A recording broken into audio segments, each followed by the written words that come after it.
Yes. Clay. Okay. Yeah. To the part, you don't have any control of where, to how Clay Electric gets to the subdivision.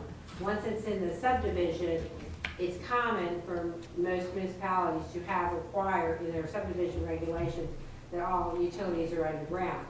So that's what Mr. Wiggins is used to doing, but like, you know, the actual main lines, which are controlled by Clay Electric, they're not, they don't put them underground. And even in community, and I don't know about plumbing, but I like that even at Plumbing Island, it's, you know, the main power lines. Yeah, the arteries up and down 17 are still above Yes, ground. they're above ground, and so you can have, you get your, the subdivision gets their electricity up quicker than, because it's not going down every street, that they have to pull the trees off the line, but they still are down, even if you have underground, but it does, that's probably been the trend from the 70s, is making the subdivisions go underground, but the main power lines, the transmission lines are up above ground, because they can't afford to put them underground.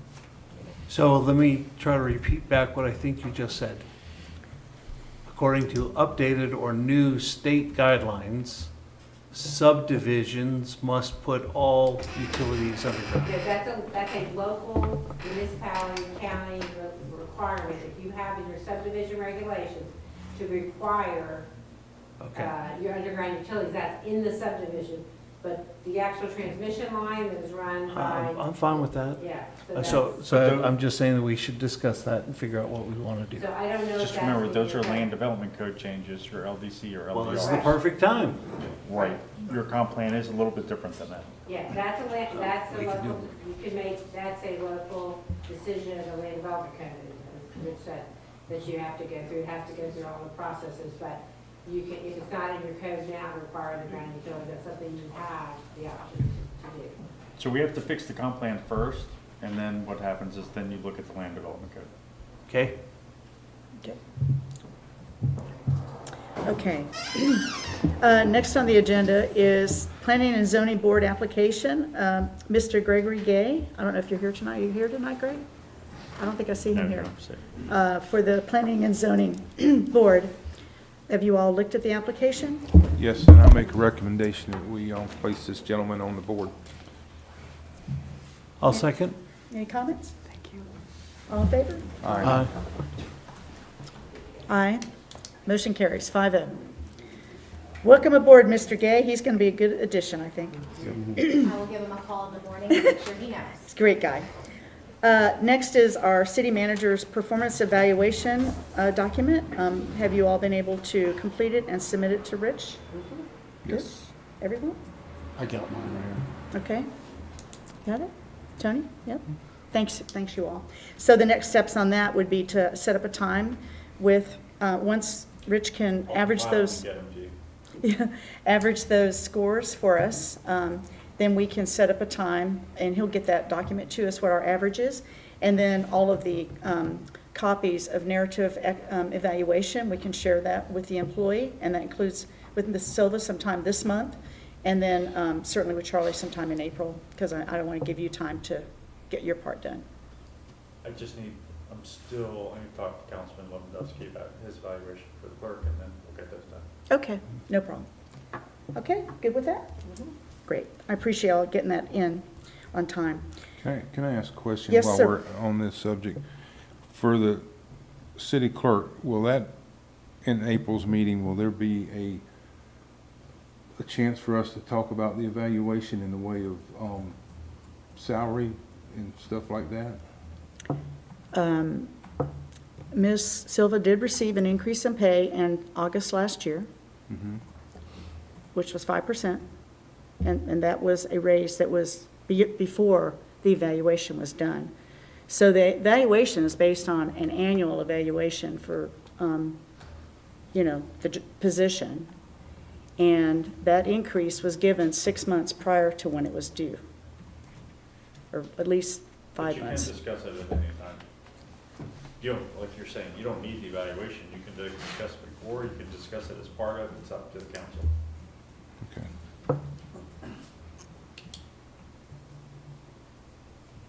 Thank you. I just feel like we're still below the state salary for city clerks.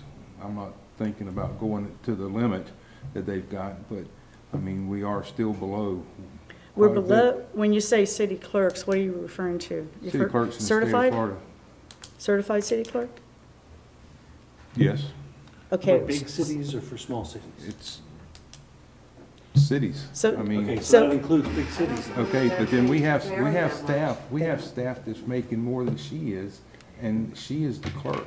I mean, she should be right underneath the manager in the way of salaries. That's my personal opinion. But, I mean, if y'all want to, I think in view of time, this is a subject that we maybe take up next month, okay, okay? all right. And we need to be respectful of the time because we're getting like 7:15 and we're not about halfway done right now. Thank you.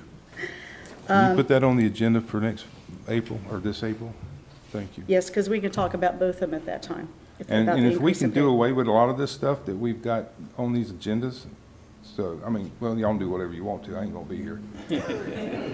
It's just, Okay. in my 30 years, Mayor, I have never in my life had an agenda like we've had the past couple of times. Well, So- this one, to me personally, should have been half of what we're looking at tonight. But I'm going to tell you, we have a hard cutoff at 8 o'clock, depending on where we are.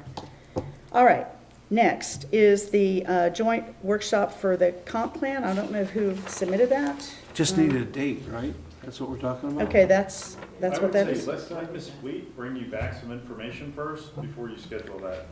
Yeah. Okay. Food truck workshop date. And I believe we saw some dates for that. So the food truck, disregard the first date, which was in February, March 10th through 13th, we can have a meeting on any one of those days. Okay, I really prefer we do this post-election date, so we can include the new council member or members, whatever happens, as Perfect. part of that discussion, because it's going to be a big one, I think. So So- you have April 8th, 9th, or 10th, April 21st, 22nd, or 23rd that don't conflict with anything. April 8th is the election. Election, day. you don't Oh, want I'm it. so sorry, you don't I'm want sorry, it. April 9th and 10th, or April 21st, 22nd, and 23rd. Okay, what's the other date, Stephanie, 23rd? April 9th or 10th, 21st, 22nd, or 23rd. Do you know when the canvassing board is gonna meet? The canvassing board meets on the 4th. That's right, we got that on the No, they'll 4th. meet after the election too. After the election, it's in my calendar. When I was on the canvassing board, we met the night of the You election. meet the night of, and then you'll meet one Yep. time after. Yeah, out of those dates, I would say the 21st or 22nd if the goal Yeah, is those dates to are incorporate perfectly any new council. I'm okay with 21st. What do y'all think? I'm fine. For Dan? s- For, s- for some reason, I would have thought we'd simply do an update to the ordinance regarding food trucks, and you just present that to the board. Why are we having a big meeting? Because I think the ordinance is quite involved. I've looked at it in detail, and I think there need to be updates. I don't know when it was created, but I know that we're 2025, and our needs are different. So I think it means each line item needs to be looked at and talked about. It wasn't created that long ago. I would say that it would just help if you see another municipality's ordinance on how they handle food trucks. Just let us know. I mean, you literally can just highlight what you like out of it, and we can incorporate it into our ordinance or make the appropriate amendments. If we think we can do that without a workshop and a bunch of discussion. It was decided at that time by the council in place that we didn't want to have food trucks essentially in anything that wasn't a city-sponsored event. And even if it was a private event, it was kind of recommended that it wasn't something that was open to the public for sales and the ability to sell food, alcohol, drinks, whatever it was. That it would only be like if it was a private party essentially, that the property owner was paying for everything to deal with the food truck. And some of that was dealing with traffic, and there was a lot of discussion that went into the ordinance that you have now. Yep. And I think it was showing also how much square footage space they're allowed to have at any given time with so many next to each other.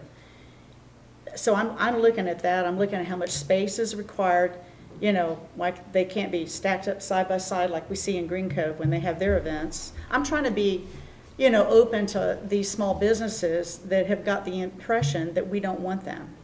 And I want to also look at other areas in town that we could set them up potentially, thinking outside the box a little bit, because I really want to be open to all of them where applicable. We have a challenge with the pavilion when it's reserved. It's a bit, I've looked at some of the process internally for how it's handled, and when the pavilion's being rented by a private person, they may not want the food truck there, but yet maybe somebody walks up to the desk and says, hey, I want to reserve to have a food truck.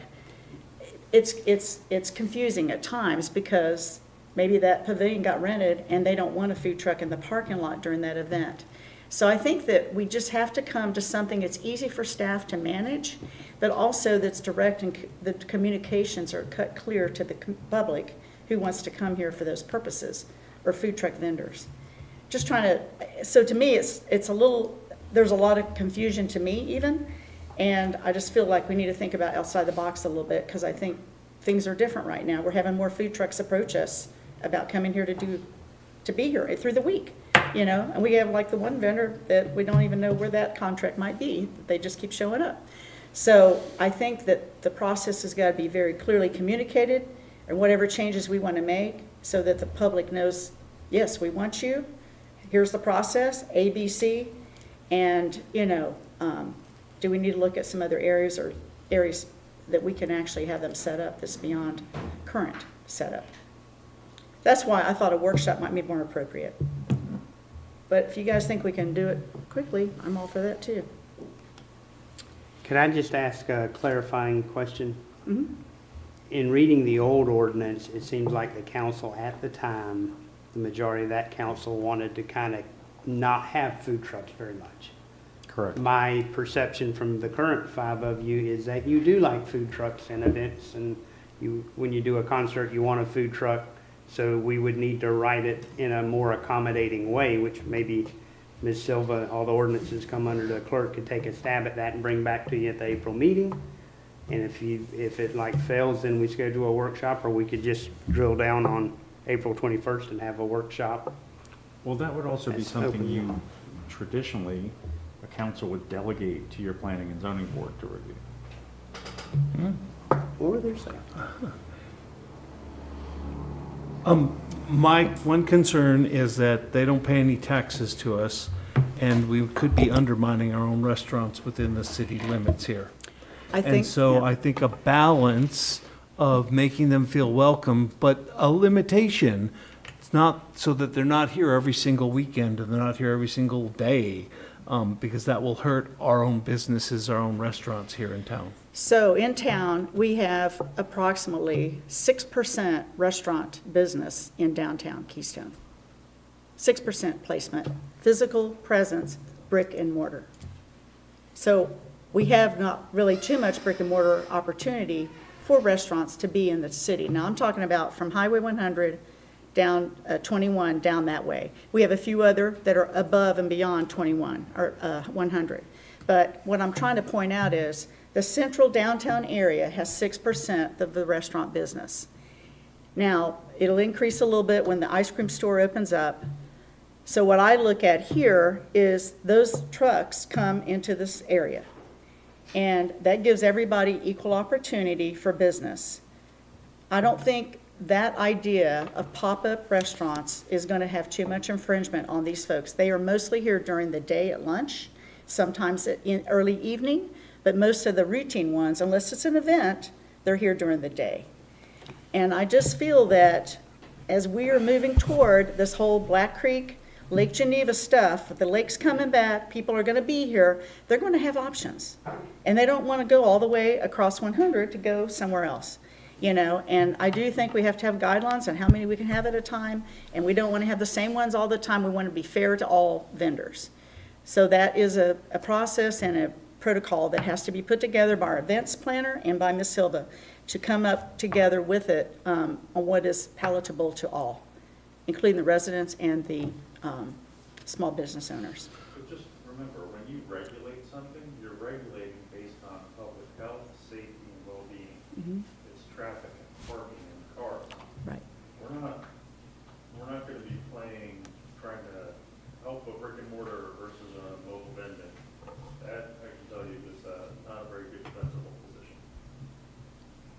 What do you think about delegating to the planning and zoning meeting, planning and zoning board? To have them look at the current Uh-huh, charter and then, the current, Proposed amendments for your Um, consideration. for our ordinance, okay, for them to just review it or to recommend changes. to recommend changes to what we have today. So do they understand the pains that are being concerned right now with the vendors, et cetera? We'll have to call them together and brief them on that. Yeah. I mean, I'm okay with them taking a look at that and then, but I think they need to know the pain points. Okay, so we can do that. Okay. Okay. Next, Northeast Florida League of Cities Board. Tony? Okay, I have sat on the Northeast Florida League Board for some years now, and since I chose not to run again,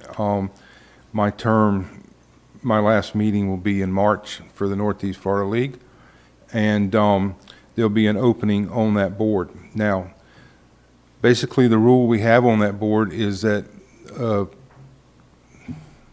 just slipped my mind, a sponsored city that does a dinner once a year usually has a board member on that board.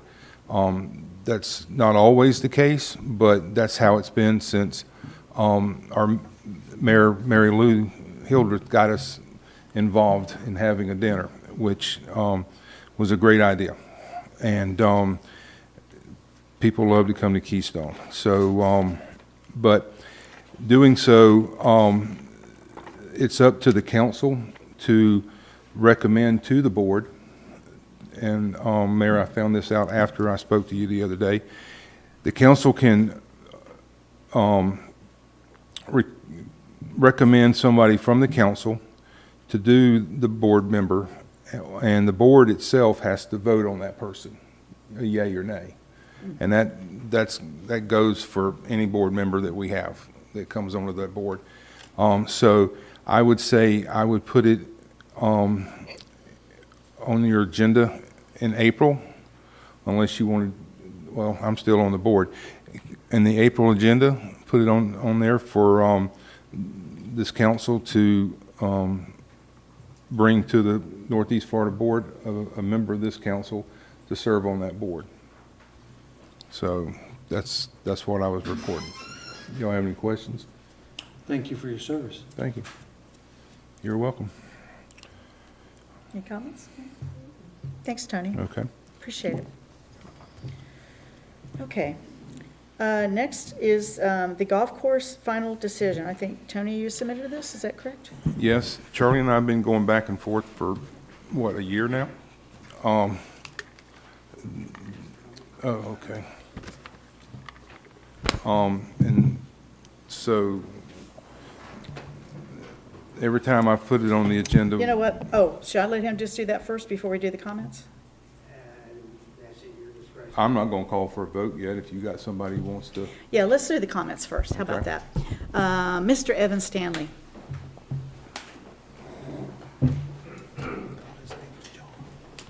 Hey, good evening, I'm Evan Stanley, I'm a resident of Keystone Heights. Saw this come up on the agenda, and I just wanted to say, as a resident here, I think that the city has enough to do with our current parks and infrastructure here that needs work. I think our money should be more invested in that than on adding additional property and things that we would have to spend money on to maintain and bring back in good order. I don't think that's really where we want the city to spend money. Personally, I'd rather my tax money go to improve what we already have, and maintain that. So that's all I wanted to say. Thank you, Mr. Thank you. Stanley. Next, we have Ms. Deidre Murphy.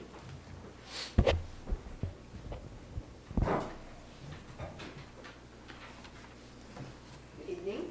I'm Deirdre Murphy. I do not live on the golf course.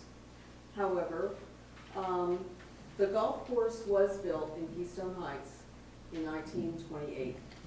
And it was built by Donald Ross, who was a very well-known architect of golf courses. And he had a vision and of keeping the golf course a part of Keystone. And from being on the Heritage Commission and on the Clay County Preservation Board, history is a very important piece of Keystone Heights, especially this year being our centennial. And John Lawrence, the founder of Keystone Heights, he had a vision here that people would come to Keystone to relax, to play sports, to be involved in the lakes, and it would be an area of a resort-like feeling. And part of that is golf and tennis. And although I don't live on the golf course, it's been a very integral part of this community. I know that there have been many kids have come through Keystone Heights High School, including my own, that learned how to play golf on that golf course and in the golf club of Keystone Heights High School. So I'm just saying that I'm hoping that the city can find a partner. I know that we cannot do it on our own. We have a lot of projects in the works, but that's what a community that is really finding its voice and finding its new era, really, is all about. And we're hoping that the board can look at not just what needs to happen here within our downtown core, and not just what happens within, you know, the map of what's inside the city. Just like we own the airport that's in Bradford County and outside of our town, the golf course falls into that same kind of category as the airport. So I'm just hoping that we will find the right partners to help us with our dream of going into the future. Thank you very much. Thanks, Deidre. Appreciate it. Ms. Jen Samsel? Hello. Hi. Hello. My biggest concern about the golf course, even though I'm not a resident of the golf course, is because it sits, I think it's Bradford, Oregon County line. The Speedville Fire Department just opened up, so they're in the 5-mile radius zone. So they're gonna have lower insurance. If we take over it, as in the Clay County side, we're gonna use up all of our resources for our fire department, and we only have 2 fire stations, so I think we're gonna be overwhelmed, and people, the assessment is gonna skyrocket in regards to the fire department. So I think that's something we need to consider and figure out how we can get more resources for the fire department, if we're gonna acquire the golf course. Okay. Thank you. Any more comments? No? Okay. Mr. Brown? Okay. If, I'd like to address the lady that just spoke with the fire department. If I'm not mistaken, Bradford County would still be responsible for that area because it is in their county. Clay County would come in for mutual aid, just like Bradford comes over here in Clay County for mutual aid. But, yeah, but that's, the fire department there is nice now, that having that right there for those residents and everything. But I don't think in the long run it would affect the Clay County Fire Department other than mutual aid. But what I was going to go to is, Charlie and I have talked about it off and on, and I know he's had some meetings and stuff with people, and I don't want to prolong this, but before I call for a vote on this one way or another, I think the manager needs to kind of give us a brief on what he's come up with. Would you pull that timeline up, Ms. Bell?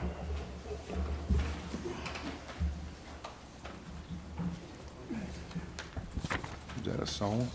Yeah. So when this was last discussed, we mentioned coming up with a timeline, so I wanted to do a recap. Last June, the owner of the golf course stopped by and let me know he was tacking up some signs that day that said land for sale on top of the Keystone Golf Course sign. A couple weeks later, he came back in, met with him and the mayor. We talked about price. He gave me an education on Donald Ross golf courses and a beautiful coffee table book, which is in my office, that if we don't buy the golf course, I have to give back. Not that that should factor in. And in November, it came up in here. I kept thinking that I would get a little farther and a little farther, and I'll get to what it takes in a second.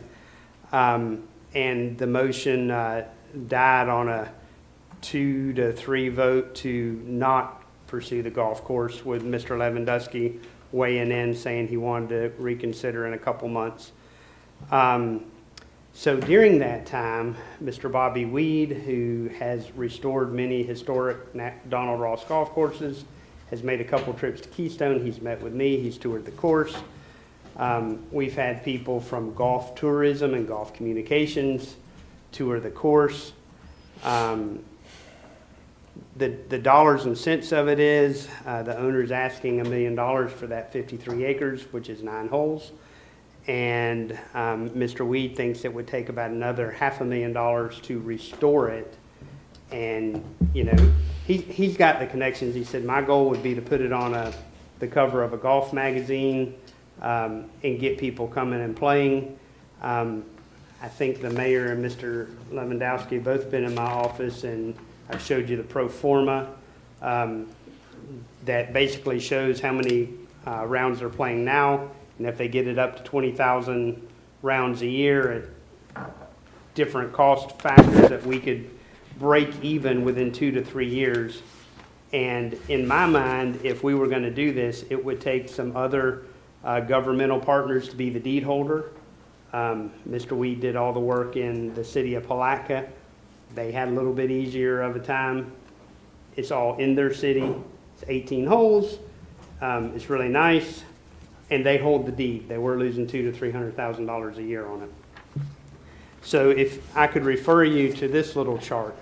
On the left-hand side, as you're viewing it, the people shaded in gray, these government subdivisions, are people that could be partners, and I'm in various stages of discussion with them. And with your comments last month, I pretty much halted those communications, because if we're not willing to do it, I can't look at everybody else in the eye and ask them to do it. Nobody has it in their budget for this year. So Drew, if you could go to the next slide, please. I think if, based on your input tonight to me, I can either stop having conversations and dreams about golf courses, which I've never advocated we as a city buy it alone. You cannot. You're not set up financially to do that. But if you want me to continue to have discussions, which this has cost the Keystone City taxpayers $0 thus far, and the land is still for sale. And the idea of selling it for homes is either good or bad, but homes aren't flying off the market right now either. But I think what would be reasonable, if you guys want me to continue to have conversation about it, would be to continue discussions with these county managers, see if it gets to their county commissioners, gets on agendas, gets voted on, and gets put in their budget. We all do our budgets. June 30th is our state end of the state fiscal year. So, and then a lot of these, all of us have federal dollars as well, and those have to be adopted by October 1st. So I think you're still several months off from even being able to procure it with partnerships. I've talked to many of the various people. There's 3 homeowners associations around the golf course. I do not think it is legal to annex in homes and to annex in the golf course, but I do not think it likely at all that we could get the 100 or so people who have homes touching the golf course to agree to be annexed in. So the other way that a couple of the HOA people have been discussing, but I've not seen any HOA presidents put in a card tonight to speak. So, I mean, I've told them this won't happen without your partnership. The council's going to look at me and ask what skin are the homeowners putting in the game that are in Bradford County. So you don't have any discussion from them tonight, which tells me something as well. but the people shaded in the butterscotch or brown, whatever color that is, would have to be interested. Mr. Vincent Eason, who's one of the partners in the golf course, has done a survey and provided that data to Mr. Weed to kind of get an idea of the playership of his 800 or so lots, the people that are residing out there. So that's kind of where we are to date, but this isn't something that can be rushed, and it would be inadvisable for the city to take on by itself. Madam Mayor, Yes.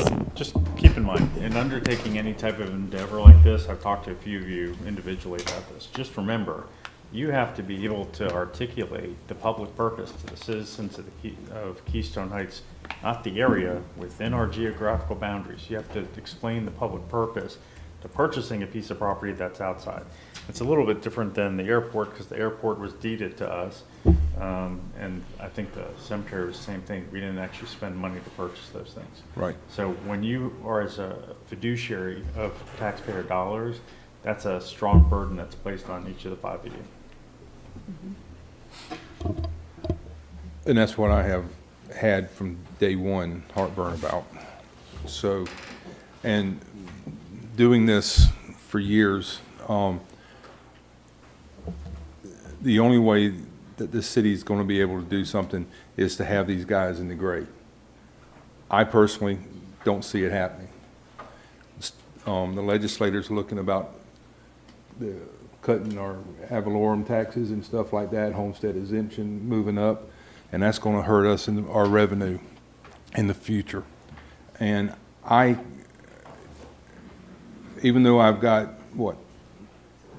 30 days left, I was voted to take care and watch over the city, and financially, I think it would be a nightmare.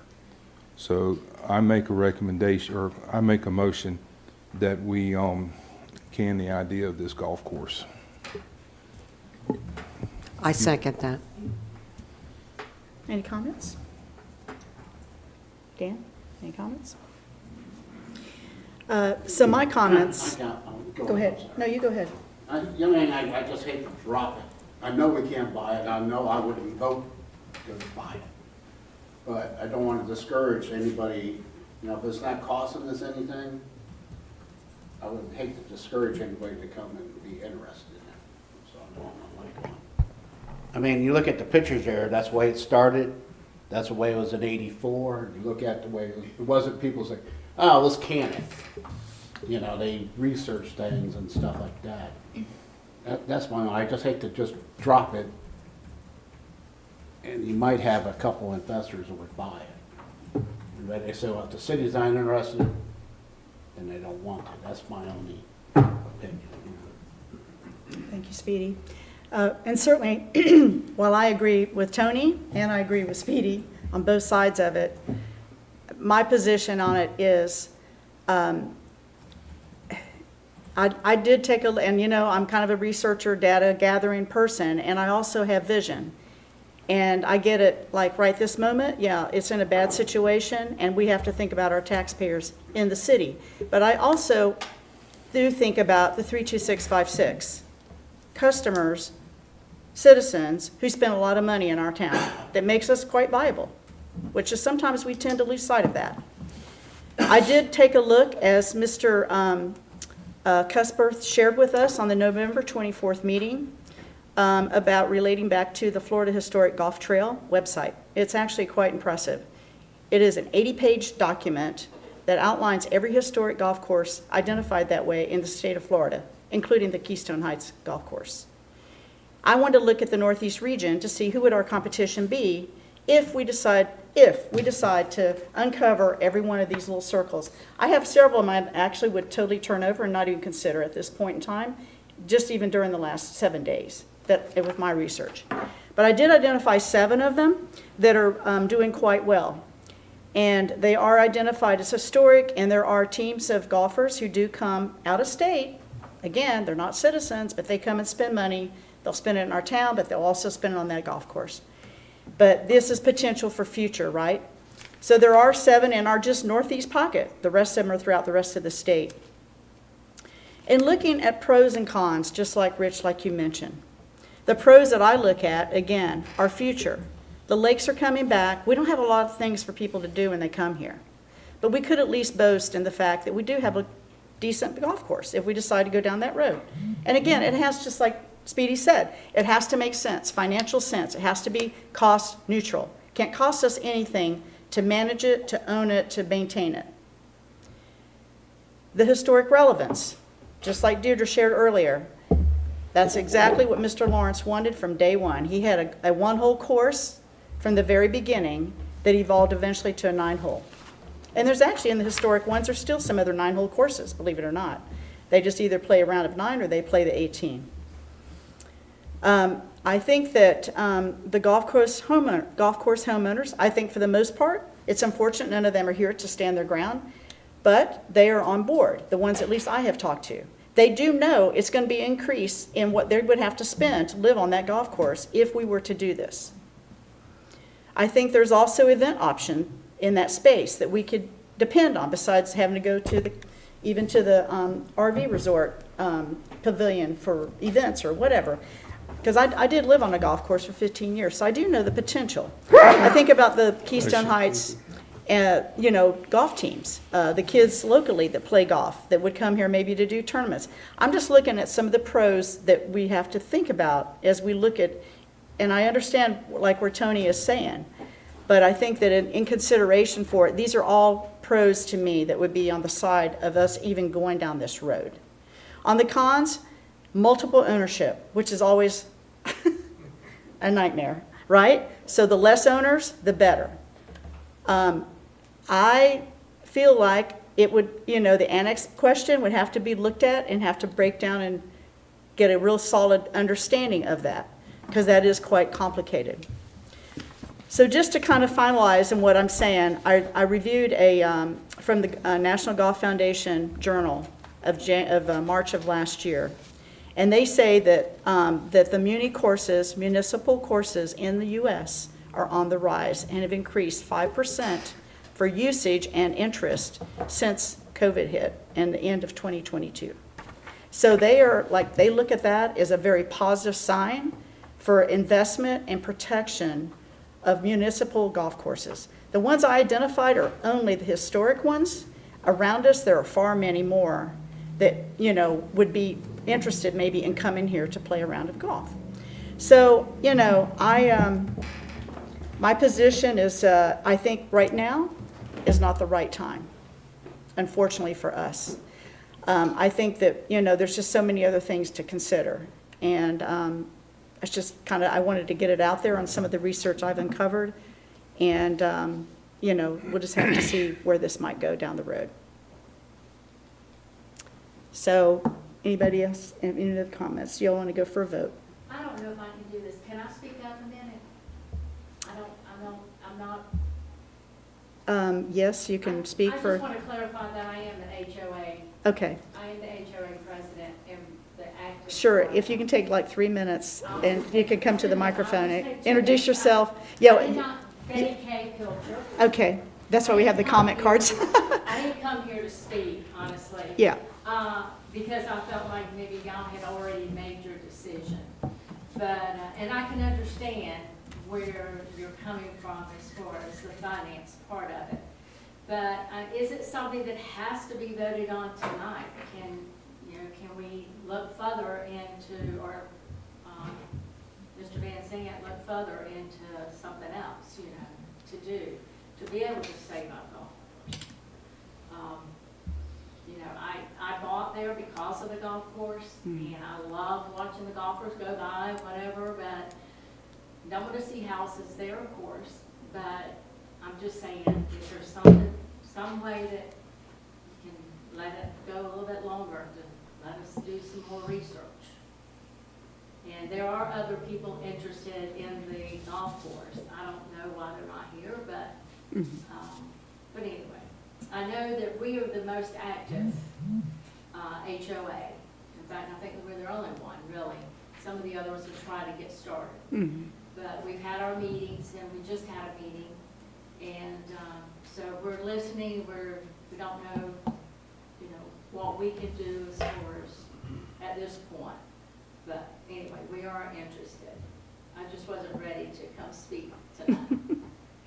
Yeah, well, I think what the situation is, number one, it's an extremely complex decision. And it takes a lot of Mr. Van Zant's time that is a salary position, takes him away from other projects that have more priority. And already he's invested, as he shared, a fair amount of time with resources and people that he respects for their input, including you all, which I greatly appreciate. Personally, I don't see what the big hurry is, because nobody's buying it right now. And, all we have is, taking his time or asking one of his staff members to do further due diligence. I think that's the point where we're at. And I do agree, it would be multiple buyers, and it would not be for what the asking price is. There are grant opportunities with that group that I mentioned, to either for acquisition or for renovations. And will actually meet, whatever you put up dollars. So, that's another advantage, and because it is historic, they would support that effort. But again, it takes somebody to write a grant. We do have someone county-wise that could do that. But I think, like I said, it's a matter of taking Charlie's time, away from other priorities that we've already identified within our strategic plan and some other areas as well. It's just something we have to think about, what's most important right now. Thank you so much.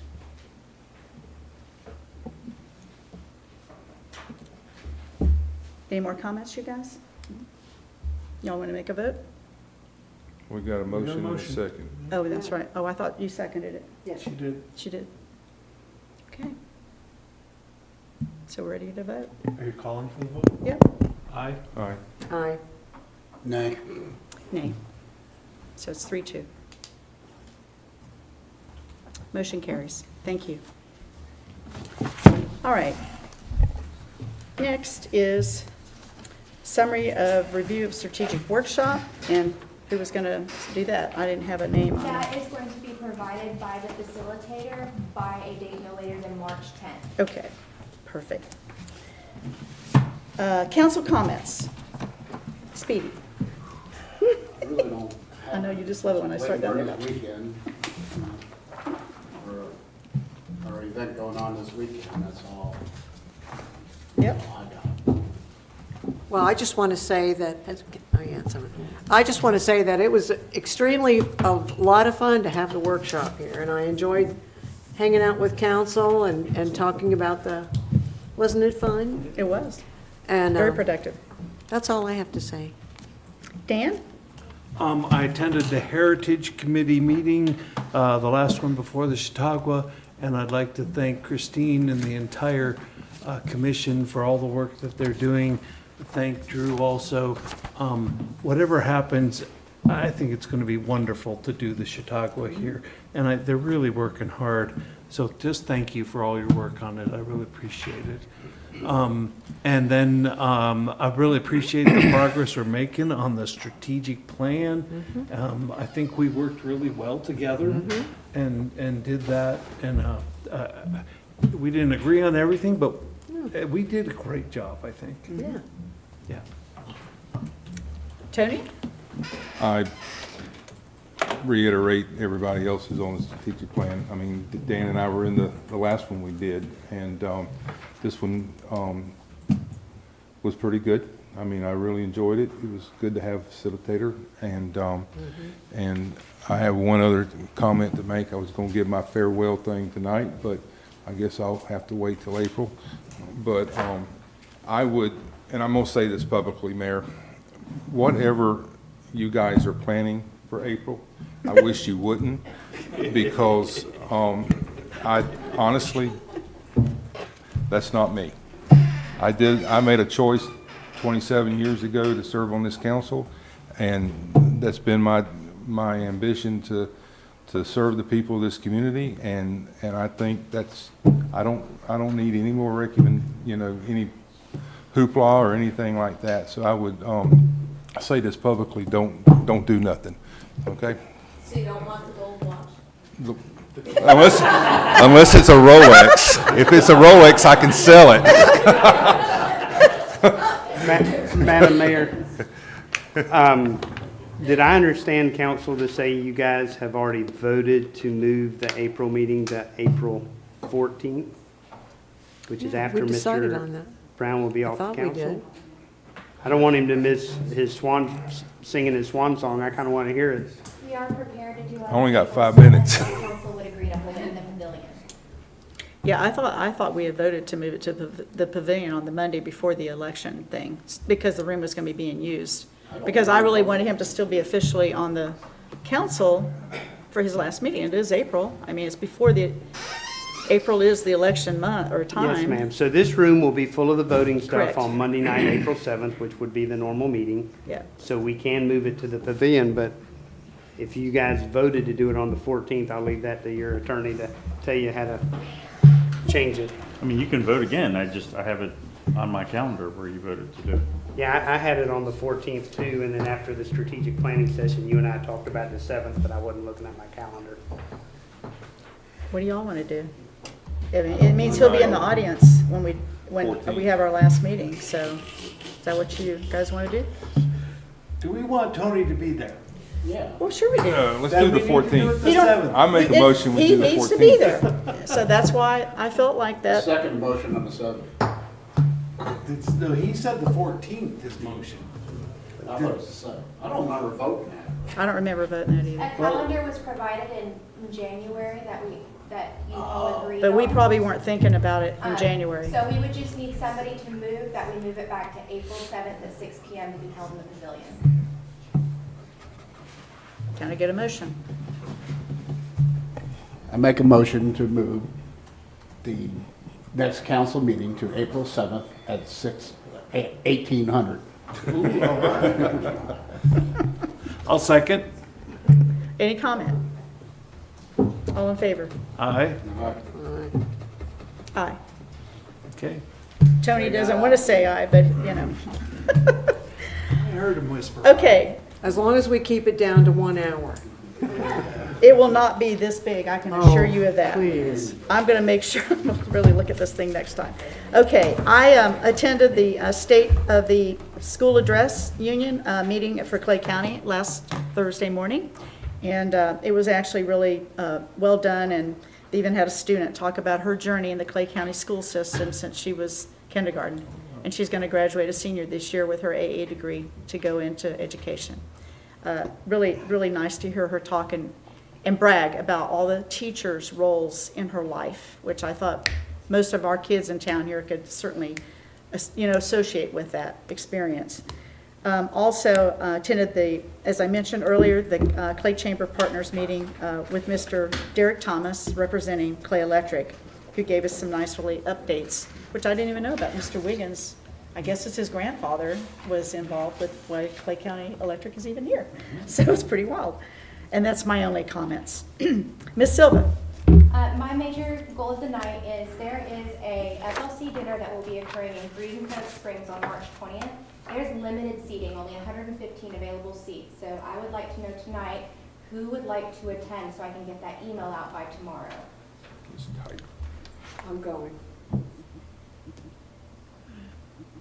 March 20th. Where is it at? March 20th in Green Cove It's at the golf. Springs. It's at the Magnolia Golf It's at the Course. golf. It's really tight. It's really tight, okay. Very small. I am probably going to pass on going. Not a problem. Okay, so in attendance, I have the Vice Mayor, Ms. Wendy Harris, Councilman Lewandowski, and our City Manager, Van Zandt. Okay, Sounds good. perfect. Thank you. Thank you. Mr. Van Zandt, any comments? in So, closing? we received notification, actually during the strategic planning workshop, that the funding for the design of the change that take place at the southeast corner of Highway 100 and State Road 21 will be funded in this fiscal year. And we received some questions earlier on that today. Mr. Wright fielded those for us.